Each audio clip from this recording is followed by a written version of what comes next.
हाँ बहू, good news है। तुम्हारे देवर की शादी तय हो गई है। तुम बड़ी बहू हो, अब सब कुछ तुम ही को संभालना है। देखो, हमने सत्यम को समझा दिया है। तुम 1 महीना पहले आ जाना। अनीता जी फ़ोन पर काव्या को समझाने में लगी। मम्मी जी, आपने अरुण भैया के लिए लड़की पसंद भी कर ली और हमें बताया भी नहीं। काव्या ने नाराज़गी जताई। रीमा और सीमा ने पसंद की और फिर तुमको बुलाते तो यह रिश्ता हाथ से निकल जाता। अब तुमको क्या ही बताएं। बहुत बड़े लोग हैं, उनका संयुक्त परिवार है। लड़की भी बहुत व्यवहारिक और घरेलू है। अब मुझे और क्या चाहिए। कोई 2 वक्त का खाना और चाय नाश्ता दे दे, मैं तो उसी में निहाल रहूँगी। अच्छा, अब बातें बहुत हो गईं। शादी वाला घर है, बहुत काम पड़े हैं। तुम जल्दी से आ जाओ। अनीता जी ने नई बहू के गुणगान के साथ काव्या को ताने भी मार दिए। मम्मी जी, दोनों दीदी कब आ रही हैं? काव्या ने पूछा। रीमा सीमा सीधे हल्दी वाले दिन आएंगी।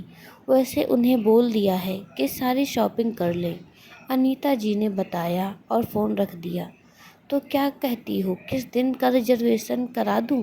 सत्यम उसकी तरफ देखते हुए बोला। आप कब जाएंगे? सत्यम के सवाल पर काव्या ने सवाल कर दिया।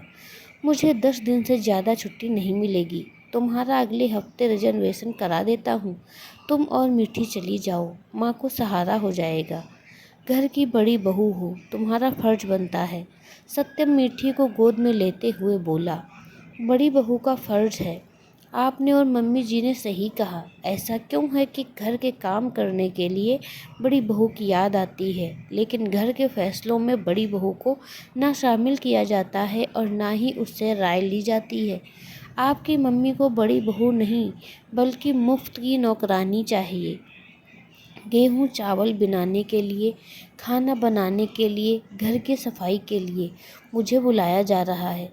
अरुण भैया के लिए लड़की देखी जा रही है, यह बात आपको पता थी, लेकिन आपने भी मुझे बताना ज़रूरी नहीं समझा।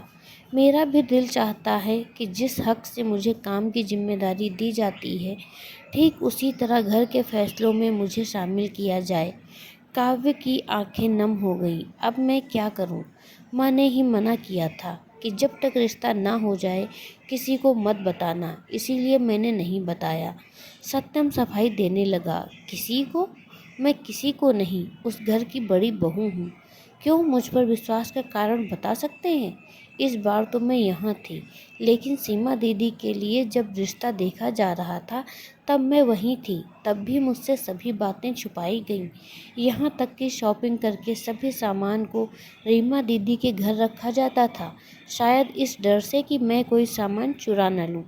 सभी तैयारी मुझसे चुप कर की जाती थी और मेरे हिस्से आता था, घर की सफाई कर दो, खाना बनाकर खाना, पापड़ चिप्स बना लो, गेहूँ चावल साफ कर दो। आपके घर में वह बर्तन धोने आती है ना, कमला आंटी, उसे भी मुझसे ज़्यादा इज्जत मिलती है।